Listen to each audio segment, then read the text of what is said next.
السلام عليكم خوتي، كيف نتوما؟ مزيانين؟ لاباس عليكم؟ اللهم صل وسلم وبارك على سيدنا محمد.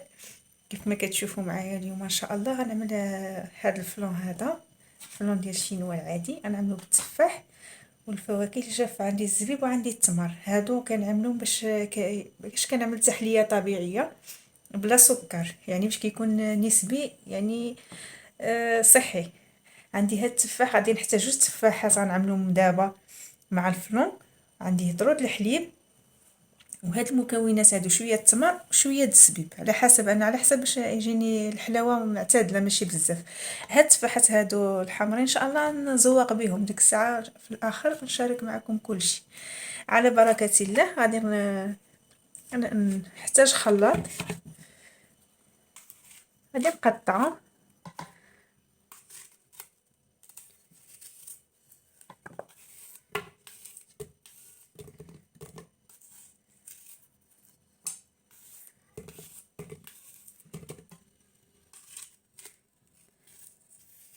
هاد الفلون الصراحه كيجي غزال، سبق لي عملته بزاف د المرات، ما عرفتش وقيلا حطيته شي مره في القناه، ولكن مجربه في الدار كيصدق غزال، مذاق غزال وكل شيء. بس كنعملو مع الفلون نوع اخر د الفلون، اليوم غنعدلو مع الفلون هذا، يعني كيحافظ يعني اي مذاق كيبقى هو نفسه، كيجي مزيان الصراحه.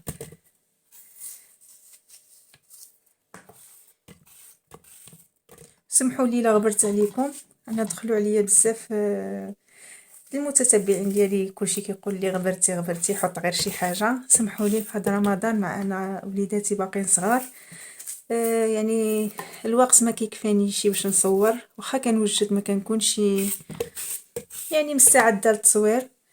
وسمحوا لي صافي، انا عارفه راسي مقصره معكم، ولكن شكرا لكم بزاف. اي واحد طلب مني كيقول لي تاخرتي، كيدخلوا عندي مساكن كيكتبوا لي كومونتير، الله يجازيهم بالخير وشكرا بزاف. انا كنعمل هاد التمرات، انا عملت 7 تمرات على حسب الحلاوه.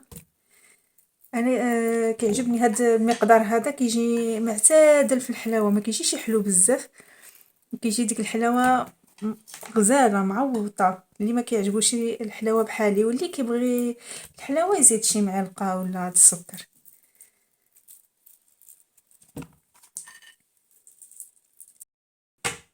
وهاد الكميه الزبيب هذه كامله، هذه اللي كانت عندي، غادي نحطها.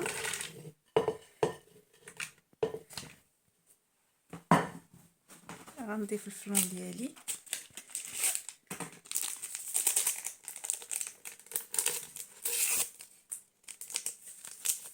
الاول.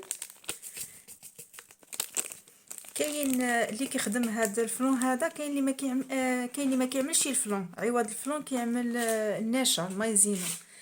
ولكن انا كنفضل الفلون، من كل واحد على حسب. كاين اللي كيعمل مايزينا كيجي كريمي، كيجي هذا كيجي عاقد. الحليب عندي هنا يطرد الحليب، غنعمل نصف الكميه، حتى نطحن هذا مزيان في الخلاط. غادي نمشي حيت على حسب الصداع، غادي نطحنو وغادي نرجع لعندكم. دابا طرت هاد نصف الكميه ديال الحليب مع هاد الفواكه، غادي نزيد النصف الاخر وغنطربو مزيان ونرجع معكم. كاين ملي كيطرب كيصفي، انا ما كنصفيش، بحال اللي قلت لكم دائما ما كايناش شي حاجه اللي خايبه اللي باش غنصفي عليها، كلشي مزيان. يعني انا غنمشي نكمل، نزيد نطرب هادشي ونرجع معكم. هنا طرت المكونات كامله، انا عامله في الكاسرونه ديالي، وغنمشي هاد المرحله بلا ما نصورها معكم باش ما نضيعكم شي الوقت، ما يجيش الفيديو طويل. على نار مهيله 3 4 دقائق حتى يوصل درجه الغليان، وكنعملوه في الكؤوس ديالنا. يلا على بركه الله. درجه الغليان انا جبته دابا، غادي نعملو في الكؤوس ديالي ونخليه حتى يرجع بدرجه حراره المطبخ، غادي نحطو في الثلاجه يبرد.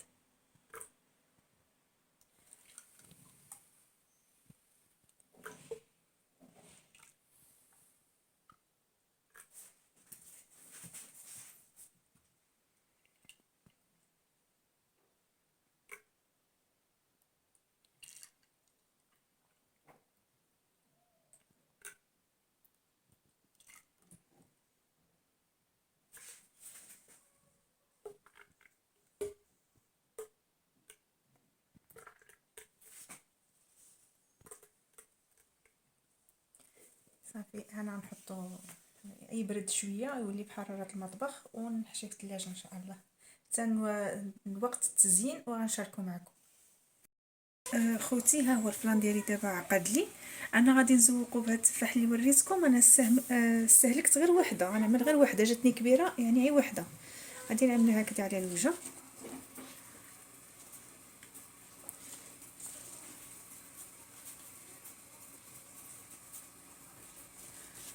نوزع على الكؤوس ديالي كاملين.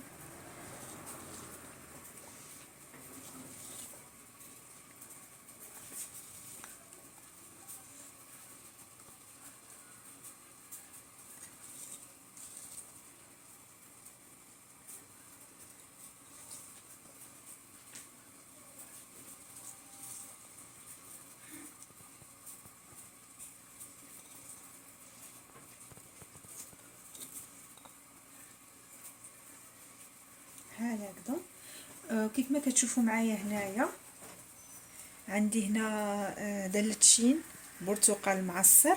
غنعملو مع هذا الفلون ديال الشينوا. ضروري هذا غنزيد معاه واحد معلقه السكر. المهم كل واحد يعمل على حسب القياس ديالو. غنوجدو وغنعمل الطبقه الثانيه فوق منه. خليكم معايا. انا غنكب التشين ديالي برتقال. عملت هنا 2 برتقالات صغارين ديال العصير.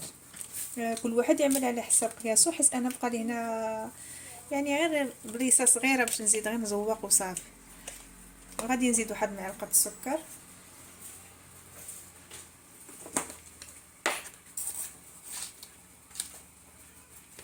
وصافي على نار مهيله. غنبقى نحرك حتى يوجد معايا وغادي نوريكم ان شاء الله.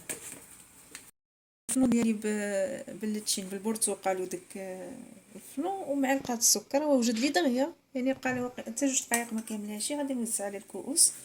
وهذا راه يقدر يعني كيعقد غير على سطح العامل بلا ما تدخلوا كاع للثلاجه.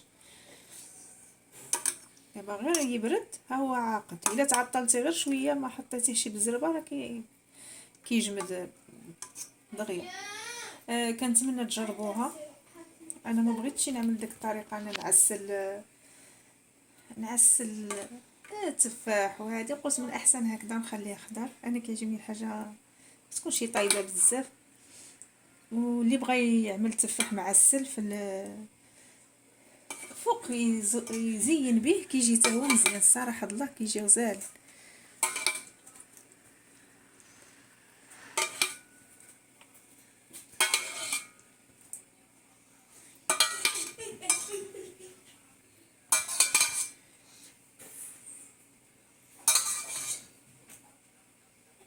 هذا صالح للسحور والفطور ومورا مورا التراويح في العشاء. اي وقت صالح، اي وقت كيجي غزال الصراحه. ما تشبعوش منه. وما تنساوناش باللايكات ديالكم والاشتراكات ديالكم. واللي باقي ما اشتركش معنا ينضم العائله ديالنا الصغيره. وشكرا لكم بزاف.